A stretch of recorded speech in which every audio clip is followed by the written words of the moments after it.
கோயில்ல அவங்க பால்ல விஷம் கலந்த விஷயம் உங்களுக்கு தெரிஞ்ச மாதிரி ஏன் அண்ணனுக்கு தெரிஞ்சிருக்காதுன்னு நினைக்கிறீங்க?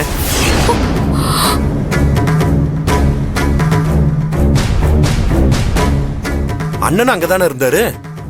ஏன் அவங்க பண்ணதெல்லாம் ஒன்னா ரெண்டா? மாமாவோட மாத்திரையெல்லாம் மாத்தி வச்சு அவரை கொல்ல பார்த்தாங்க.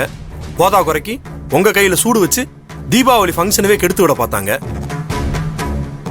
எனக்கு என்னமோ நமக்கு தெரிஞ்ச மாதிரி அண்ணனுக்கும் அரசல் புரசலா இந்த விஷயம் எல்லாம் தெரிஞ்சிருக்கும்னு நினைக்கிறேன்.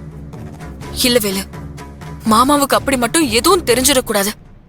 இல்லன்னா நம்ம இத்தனை நாள் பட்ட பாடு எல்லாமே வீணா போயிடும்.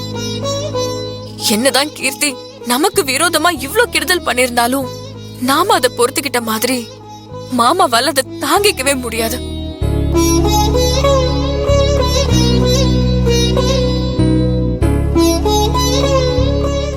நானும் அப்படித்தாங்க நினைக்கிறேன். அண்ணன் மனசு எக்காரணம் கொண்டு உடஞ்சு போயிடக்கூடாது. அவர் உடஞ்சு போயிட்டா இந்த குடும்பமே தாங்காது.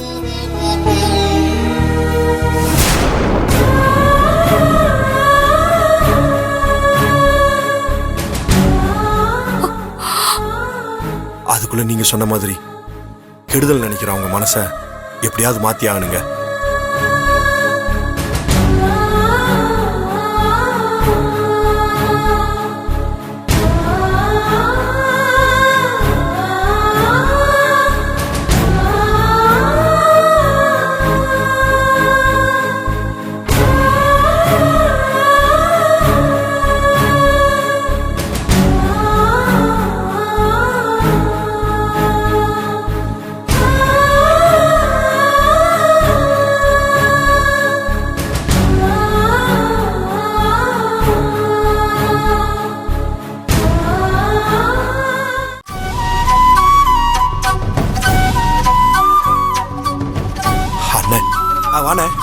தயவு செஞ்சு நீங்க ரெண்டு பேரும் என்ன மன்னிச்சிருங்க. என்னன்னு முத கையெடுங்க. என்ன பேசுற மாமா? என்ன மாமா கண்ணெல்லாம் கலங்கி இருக்கு? என்னாச்சு? எப்படி செல்வி உன்னால மட்டும் முடியுது?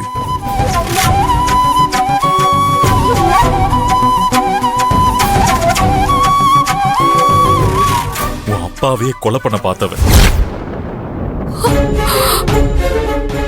அப்படி இருந்தும் உன்னால அவளை மன்னிக்கிறதுக்கு எப்படி மனசு வந்துச்சு?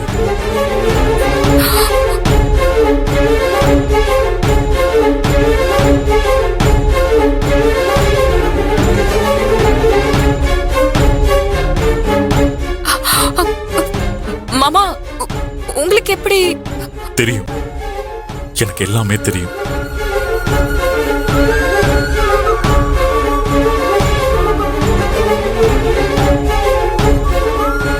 பாம்புன்னு தெரியாம இத்தனை நாளா நான் தான் அந்த கூட வச்சு வளர்த்திருக்கேன்னா அது விஷத்தை மட்டும்தான் கக்குன்னு தெரிஞ்சும் நீ ஏன் செல்வி அதை அனுமதிச்ச? நீ அதை அடிச்சு துரத்திருக்க வேண்டாமா? என்கிட்ட உண்மையை சொல்லியிருக்க வேண்டாமா? இன்னைக்கு பாரு, காட்டு செடி மாதிரி வளர்ந்து நிக்குது. இனிமே யாரால என்ன பண்ண முடியும் சொல்லு? ஏன் செல்வி பேசாம நிக்கிற? சொல்லு. அவ உனக்கு செஞ்ச அத்தனை துரோகம் பழிவாங்கல் எல்லாத்தையும் பொறுத்துக்கிட்டு நீ ஏன் இதை பத்தி மூச்சு கூட விடல? இதெல்லாம் பொறுத்துக்கணும்னு உனக்கு என்ன அவசியம்? யாருக்காக செல்வி இதெல்லாம் பண்ண? உன்னை கெடுக்கணும்னு நினைச்சவளுக்கு நல்லது பண்ணணும்னு நீ ஏன் நினைக்கணும்?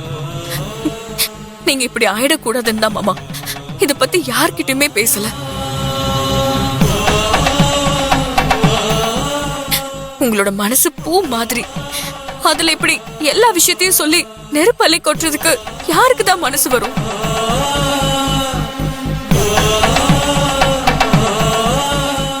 என்ன மன்னிச்சிருங்க மாமா.